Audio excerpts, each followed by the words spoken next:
Ceux qui me suivent déjà depuis un bon moment sur la chaîne le savent, j'aime le cinéma asiatique. Alors certains diront, oui mais tu parles essentiellement de films japonais, de films sud-coréens. Oui mais un petit peu de chinois aussi et peut-être que justement d'autres types de cinéma asiatique m'intéressent aussi. J'ai donc décidé sur cette chaîne de parler essentiellement de cinéma asiatique, j'en avais parlé dans ma vidéo de retour, et donc on va parler essentiellement de cinéma japonais, coréen, d'animation japonaise aussi, donc les enfants du temps, des choses comme ça resteront des vidéos actuelles, et du coup tout plein d'autres types de films que vous verrez dans cette série de vidéos. Et d'ailleurs la première c'est celle-ci. Et le thème de cette vidéo c'est Joint Security Area.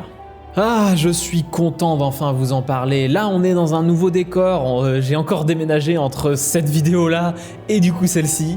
Et du coup, on a en fond le projecteur. Bon, je sais, ça fait des streets sur l'image, c'est pas super joli. Mais bon, c'est temporaire, le temps que je trouve un truc vraiment cool. Mais peut-être qu'à la limite, ça sera peut-être une identité visuelle, ce truc aussi moche. Donc, aujourd'hui, je vous parle de JSA. Tout d'abord, dans les grandes lignes, qu'est-ce que c'est JSA ?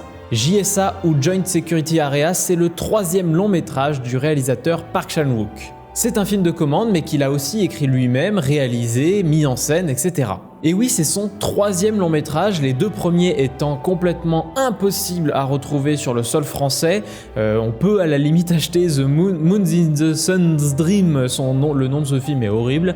On peut l'acheter par exemple sur Yesasia, mais malheureusement, je ne sais pas parler coréen, même s'il y a des sous-titres coréens, je vous avoue que c'est un petit peu compliqué pour moi. J'apprends le japonais, c'est déjà pas si mal. Mais contrairement à ces deux autres films, JSA est son premier carton presque mondial, on peut dire ça, puisqu'il a gagné beaucoup de prix, gagné un peu partout, dans des festivals un peu partout. Je pense au Festival de Venise où Song Kang-ho, un des acteurs principaux du film, a gagné un prix pour son interprétation dans le film. Et tout un tas d'autres prix qui font que ce film est connu et reconnu à travers le monde, même si chez nous, il ne fait pas encore tout à fait le bruit qu'il devrait faire. En France, au cinéma, il est sorti officiellement le 27 juin 2018, alors qu'il a été fait en 2000.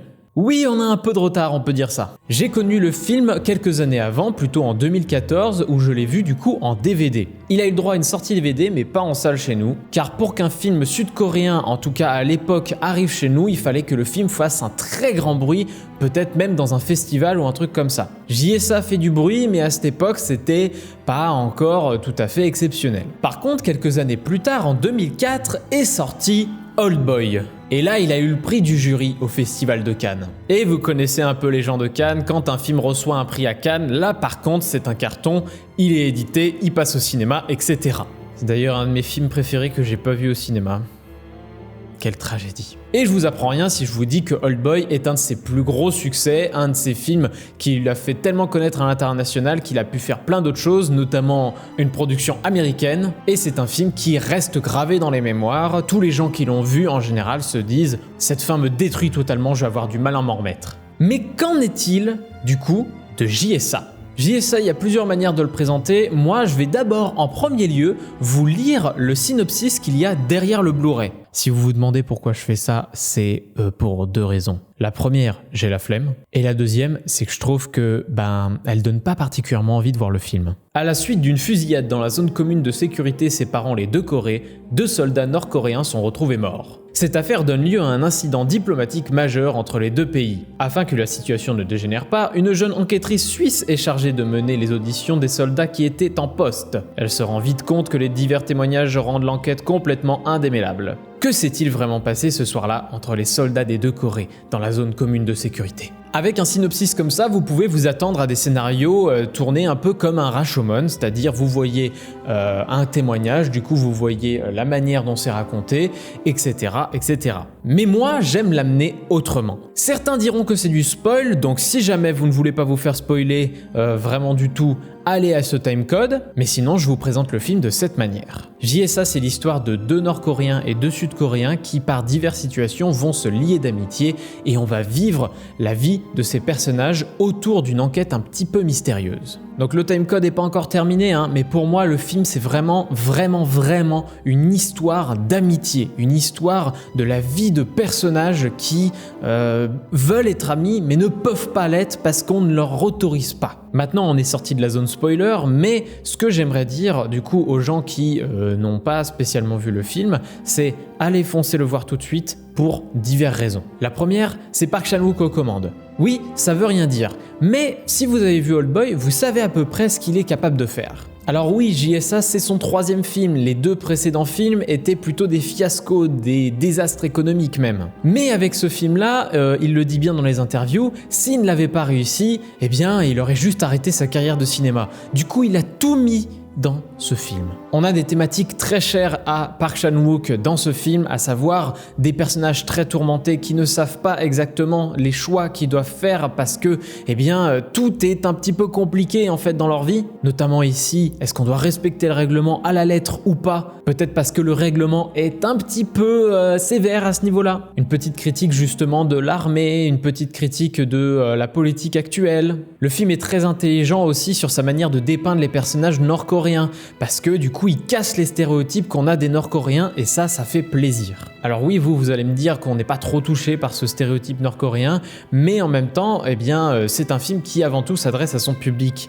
la Corée du Sud. Mais ce pays a vécu énormément de choses très compliquées entre la guerre des 2 Corées et du coup, forcément, ils ne peuvent qu'avoir des stéréotypes envers eux. Mais dans ce film, on ne se moque pas des Nord-Coréens, on montre que c'est des personnes normales, comme vous, mais qui ont juste eh bien, des choses qui n'ont pas accès, comme par exemple dans le film on verra des gâteaux, ou même, je sais pas, des revues de Scrabble, comme dirait Louis San. Bref, le film ne casse pas les Nord-Coréens, ils sont égaux aux Sud-Coréens. Au niveau de son écriture, c'est très bien écrit. On a tout un cheminement narratif qui est du présent au passé, il y a des flashbacks qui reviennent très souvent et qui du coup nous font vivre en fait tous les témoignages des personnages avec des faits qui se sont réellement passés. Au niveau de sa réa et sa mise en scène, c'est du Park Chan-wook comme on aime, ce n'est pas du Park Chan-wook qui s'est loupé. C'est un Park Chan-wook qui réussit notamment à faire des scènes qui ont une tension très forte. Notamment par les mouvements de caméra où il y a une scène où le personnage sud-coréen se fait avoir par une mine et du coup la caméra tourne autour de lui comme ça et fait monter la tension comme pas permis. Je peux vous dire que si vous êtes à fond dans le film à ce moment-là, comme je l'ai été par exemple dans la salle de cinéma, vous serez à fond dedans. Et si je vous dis qu'à un moment la caméra se rapproche d'une Kalachnikov pour créer de la tension aussi, si vous avez vu le film, vous savez de quoi je parle. Mais qui dit réa et mise en scène aussi au niveau de Park Chan-wook dit aussi des fins mémorables, une fin qui ne vous laissera pas indifférent, une fin où vous vous direz « Ah ouais, quand même !» J'aime beaucoup la fin d'Oldboy, mais JSA me met dans un état aussi, c'est pas possible. On a un casting de luxe avec les 2 personnages que vous voyez derrière, Song Kang-ho et Lee Byung-young, qui sont des acteurs qu'on voit beaucoup en Corée et c'est pas pour rien, c'est parce que c'est des acteurs vraiment excellents. Song Kang-ho notamment, vous allez l'adorer ce personnage. Bref, ce film est vraiment un excellent film qui vous mettra en tension, qui vous fera rire, qui vous fera pleurer, tout ce que vous voulez. Et souvent je compare ce film, et ça je l'avais dit quand je faisais ma critique de Parasite, je disais c'est le JSA de Bong Joon-ho. Eh bien vous pouvez le prendre dans l'autre sens si vous avez déjà vu Parasite, JSA c'est le Parasite de Park Chan-wook. Quand j'utilisais cet argumentaire, je voulais dire par là que c'est un film qui vous fera attacher à plusieurs personnages en même temps et où vous aurez peur, où vous serez très heureux pour eux tout le long du film, à tel point que vraiment la fin vous mettra sur le cul. Je ne peux pas vraiment vous en dire plus, je vous invite fortement à aller voir ce film qui est JSA de Park Chan-wook. Si jamais vous aimez déjà le film et que vous voulez vous le procurer en édition physique, The Jokers Film a fait une édition collector du film ainsi qu'un juste digibook qui est déjà très bien et du coup vous aurez le film en Blu-ray, le film en DVD, les bonus en DVD, les bonus en Blu-ray, bref, vous aurez un peu tout ce que vous voulez autour du film et les making-of, les commentaires audio, etc. de ce film sont vraiment incroyables et surtout pleines de bonnes informations. Et si jamais vous voulez en savoir un peu plus sur le film, que vous voulez voir un extrait du film, que vous voulez m'entendre parler de séances de cinéma, je vous invite à voir la VOD que j'ai posée sur mon autre chaîne qui me sert à poser les VOD que je fais sur Twitch. Et je vous invite de temps en temps à venir sur ma chaîne Twitch pour pouvoir parler de cinéma. Je présente de temps en temps quelques films asiatiques et du coup je les décortique un peu plus que dans ces vidéos un peu plus courtes. En tout cas, la VOD où je parle de JSA est déjà disponible, vous pouvez la voir en cliquant ici.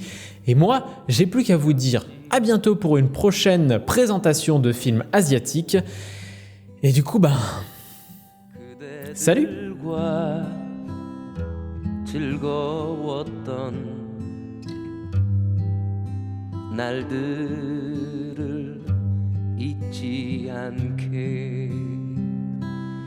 열차 시간